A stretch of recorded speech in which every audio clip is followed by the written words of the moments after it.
Special collections is kind of it's two words to describe a whole bunch of stuff. An easy way to describe it is that it's the rare and unique materials facility for the library. It's also stuff that is non-circulating, so it's stuff you can't check out. So right now, there's a couple of really interesting things that we're working on.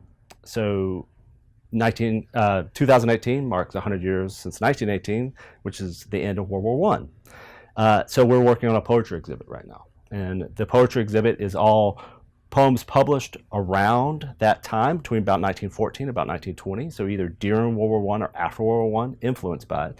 And most of the books come from the library of John Gould Fletcher, an Arkansas-born poet.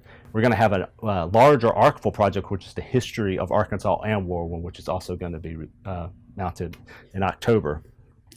Some other really monumental things that are coming up is, for instance, 1919 was when the suffrage amendment was passed, giving women the right to vote.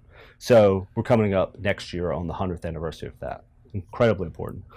A lot of people don't realize that there are a lot of Arkansas women who are really involved with that. So we have archival collections related to people like Leslie Stringfellow Reed and Florence Brown Cottonham, who were Arkansas suffragists. But we also have books that connect to it. So one of my very favorite books, and if I had to pick one book pressed on a day to pick a book, it might be this one, our favorite book, my favorite book in Special Collections, which is our first edition copy of 80 Years and More by Elizabeth Cady Stanton.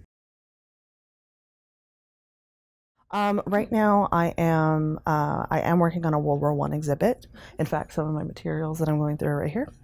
And that is something Joshua Youngblood and I are co-curating together, and that will be in our hallway sometime in the next few weeks. And that is something that I was already interested in, and Lori gave me the opportunity to work on curating that exhibit. So